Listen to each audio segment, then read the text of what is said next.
noches. En esta oportunidad seguiremos tratando el tema de las ecuaciones diferenciales de orden superior. En esta oportunidad tenemos el ejercicio número 2 que nos dice: una masa de 40 gramos estira un resorte de 10 centímetros y un mecanismo de amortiguación comunica una resistencia al movimiento, numéricamente igual a 560 veces la velocidad instantánea. Al leer este tipo de enunciado, nos damos cuenta que estamos hablando de un movimiento libre amortiguado, ya que el sistema está conectado a un amortiguador y son fuerzas que retardan el movimiento. Por los datos que nos da el problema, nos damos cuenta que lo primero que debemos hacer es calcular el coeficiente del resorte.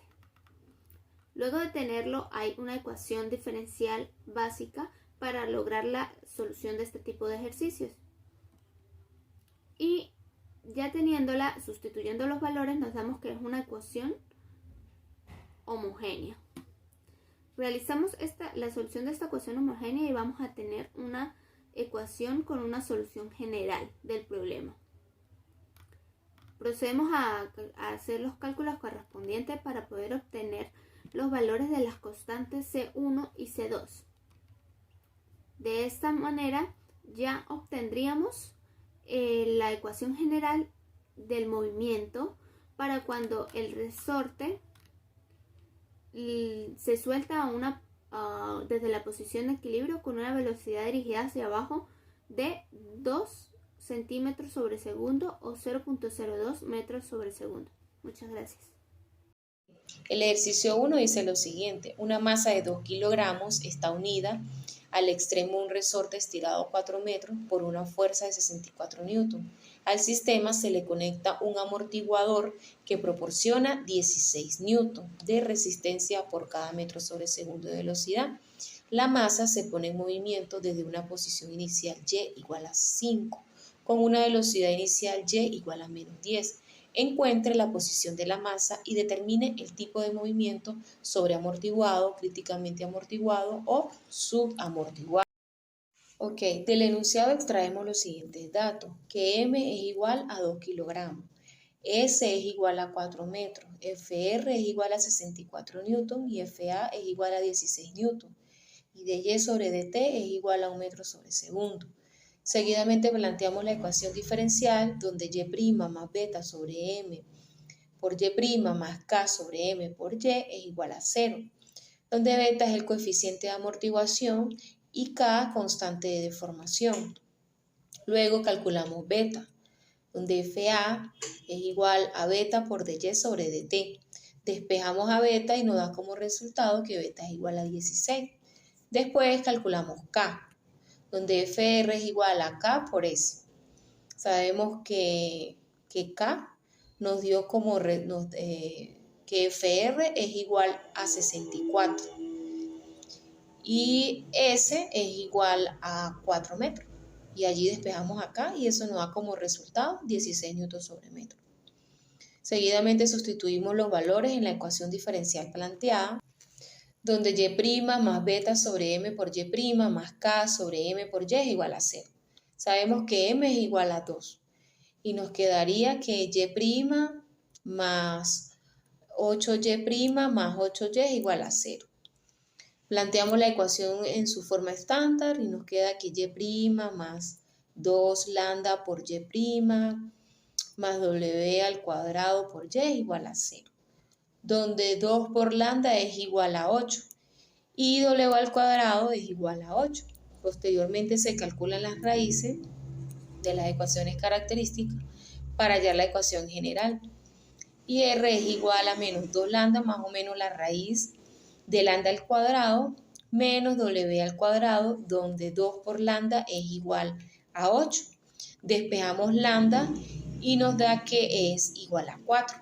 Sustituimos los valores y R es igual a menos 4 más o menos la raíz de 4 al cuadrado menos 8 y obtenemos que menos 4 más o menos la raíz de menos 16, de 16 menos 8. Obtenemos dos raíces que son menos 1,17 y la siguiente raíz es igual a menos 6,83. Se observa que lambda al cuadrado menos W al cuadrado es mayor a 0. Se aplica el caso discriminante positivo y existen dos raíces reales diferentes y se aplica la solución para movimientos sobre amortiguado. Las mismas, como observamos, dan como resultado que M1 es igual a menos 1,17 y M2 es igual a menos 6,83. La solución general es Y es igual a E a la menos 4t por C sub 1 por E a la 2,83 por t más C sub 2 por E a la menos 2,83t.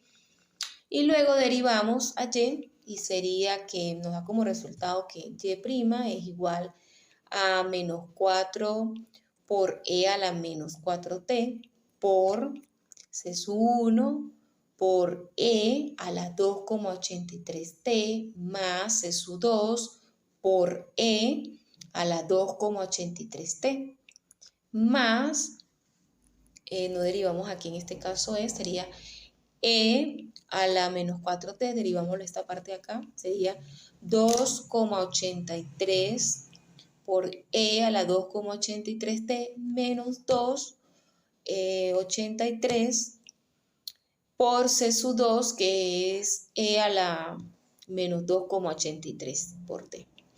Luego, por otra parte, de las condiciones iniciales, tenemos que Y es igual a 5 y Y' es igual a menos 10.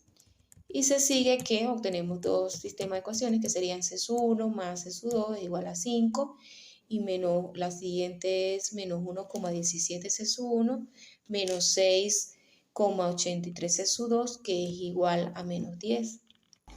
Ok, y nos da como resultado que el sistema de ecuaciones nos da en C sub 1 es igual a 4,27, C sub 2 es igual a 0,73.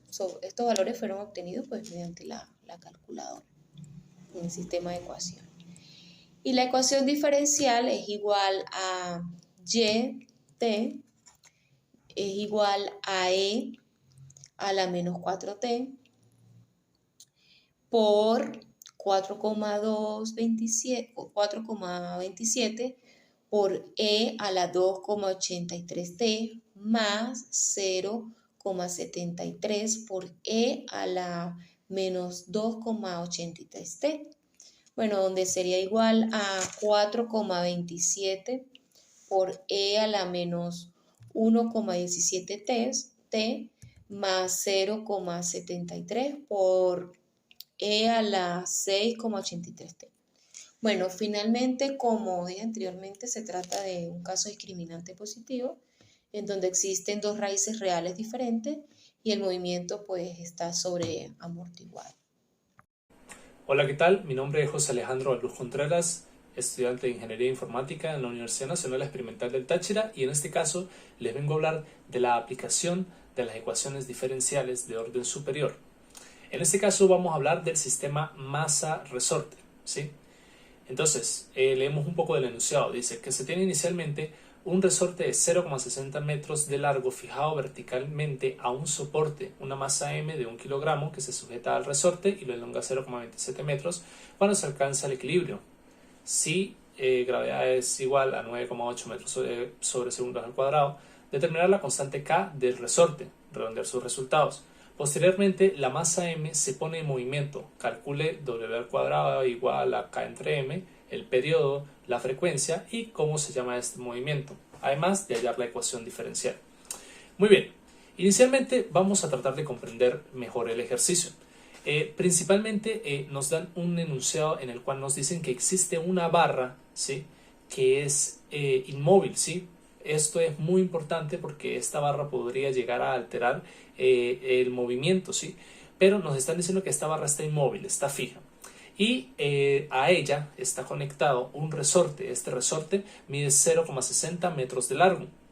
Además, a este resorte se le añade una masa de 1 kilogramo. Y esta masa hace que él se desplace, se elongue, se estire 0,27 metros de su posición inicial para llegar al punto de estabilidad, ¿sí? ¿Por qué? Porque el resorte, cuando se le incorpora la masa, tiende a tener un movimiento. pero cuando deja de hacer ese movimiento llega a un punto de estabilidad en el que él está haciendo su máxima fuerza, por así decir. Ya voy a explicar un poco más de esto.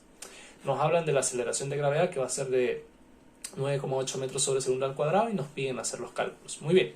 Entonces, lo primero que tenemos que hacer es analizar qué fuerzas se están aplicando sobre nuestro sistema. Física básica. Vemos que en nuestro sistema, primero que todo, hay una masa, ¿sí? Y siempre que hay una masa, hay una aceleración de la gravedad porque estamos bajo sus efectos. Entonces, ¿qué fórmula nos tiene la masa y la aceleración? Pues la segunda ley de Newton nos dice que la fuerza es igual a la masa por la aceleración. Ok, tenemos una fórmula, tenemos que fuerza es igual a masa por aceleración, pero necesitamos calcular la constante K. Entonces vamos a remontarnos a la ley de Hooke. La ley de Hooke nos dice que fuerza va a ser igual a la constante K por, en su fórmula se utiliza Y más S, que viene a ser la diferencia de lo que vendría a ser el punto inicial y el punto final cuando se incorporó esta masa.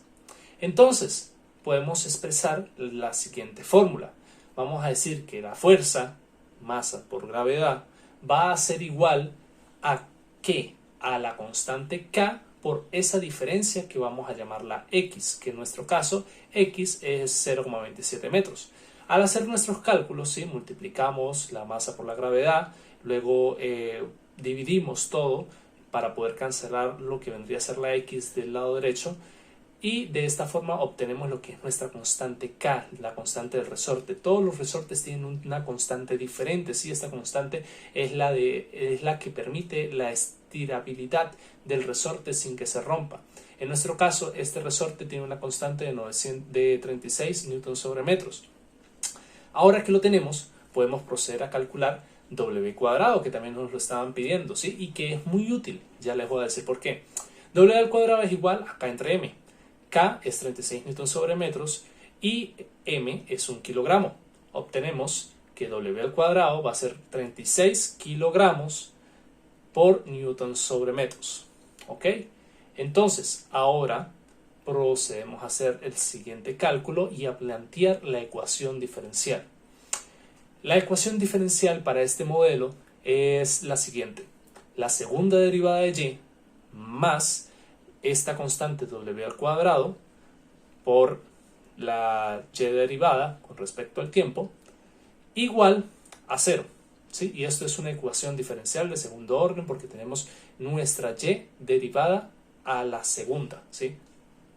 Lo que es conocido como y' y derivada.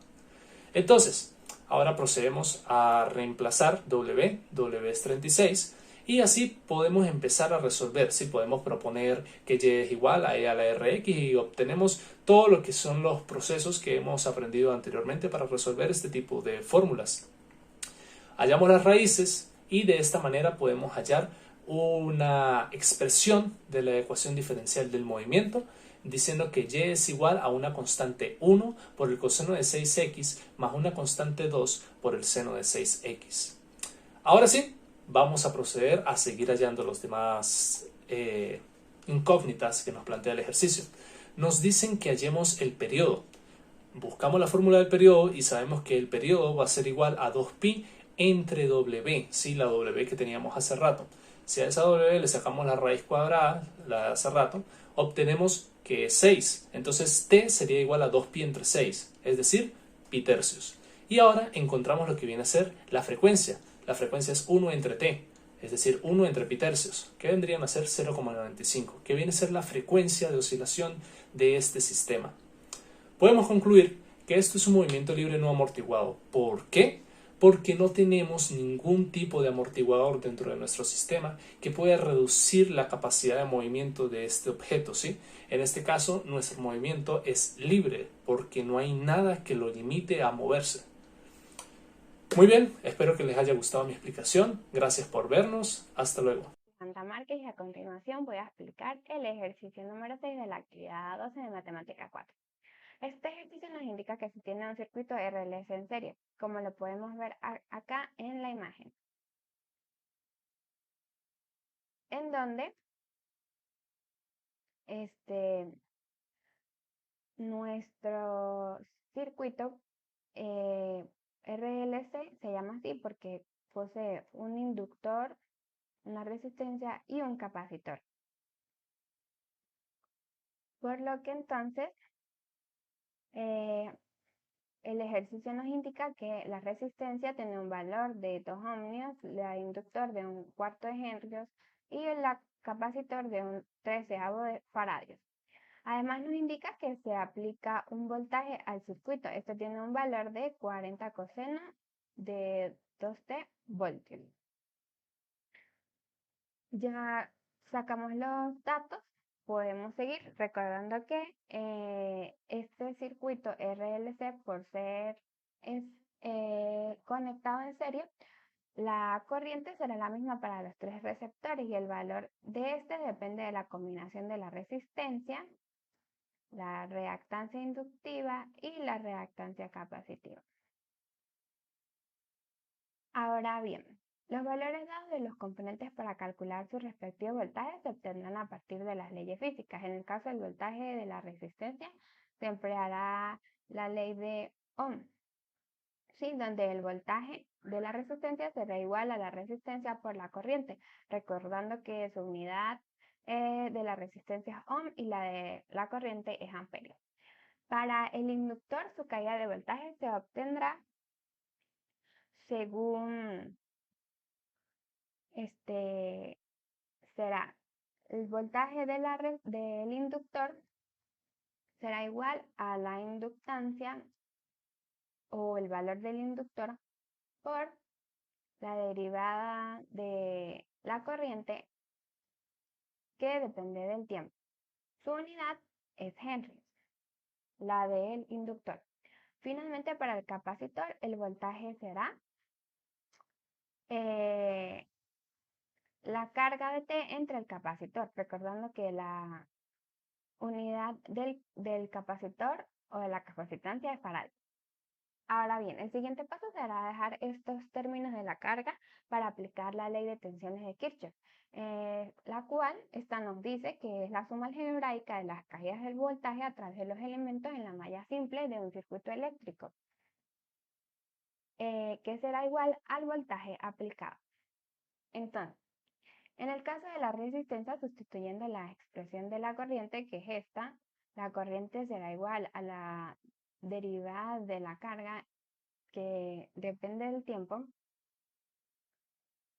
En la ecuación del voltaje de la resistencia, entonces se tendrá que la original anteriormente planteada, al derivarla, entonces nos quedará, al derivar nuestra I, nos quedará que será igual, el voltaje de la resistencia será igual a la resistencia por la primera derivada de la carga.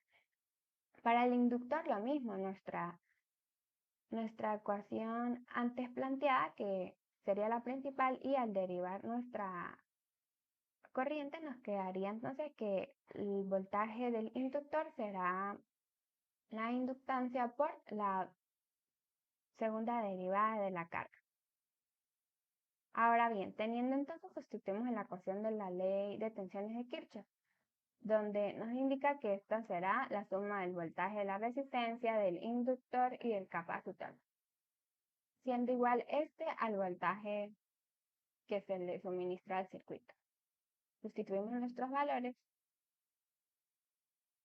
y obtendremos esta ecuación. Y sustituyendo el voltaje, nos quedará así. Ahora bien, para dar solución a la parte A, debemos dejar la anterior ecuación en términos de la corriente, por lo que sustituyendo los principales valores que habíamos encontrado, nos quedará la ecuación de esta forma, ¿sí? Donde será el inductor por la segunda derivada de la corriente más la resistencia por la primera derivada de la corriente más la división o fracción de la corriente entre el capacitor, que será igual al voltaje. Entonces sustituimos los valores de cada componente que ya teníamos, que nos dieron anteriormente en el enunciado, donde nos decían que el inductor valía 1/4, la resistencia era de 2 ohmios y el capacitor era 1/13 avos. Y sustituimos nuestro voltaje, que es 40 coseno 2 de t. Al derivar esta, entonces obtendremos la siguiente ecuación, que será la corriente, la segunda derivada de la corriente de t más 8 por la primera derivada de la corriente de t más 52 por la corriente, igual a 160 por coseno de 2t. Esto derivando nuestra ecuación principal, que fue esta, luego de sustituir los valores de cada componente. Así entonces obtendremos la ecuación diferencial en términos de I. Para la solución de B se nos indica que debemos obtener la ecuación homogénea asociada y su solución general. Entonces igualaremos nuestra ecuación anterior a 0. Y esta será nuestra ecuación asociada.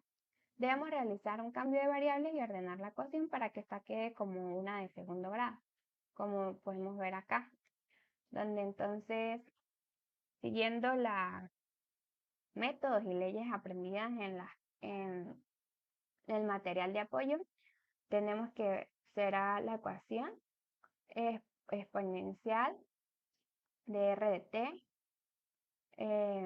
de r cuadrado más 8r más 52, que es la misma forma de esta, solo que ya ordenada y con cambio de variables para poder aplicar la resolvente y obtener nuestras raíces. Ya obtenía las raíces, entonces podemos sustituir valores y obtener la ecuación general, que será esta que tenemos acá. Por último, la interrogante se nos indica que debemos encontrar la función de la corriente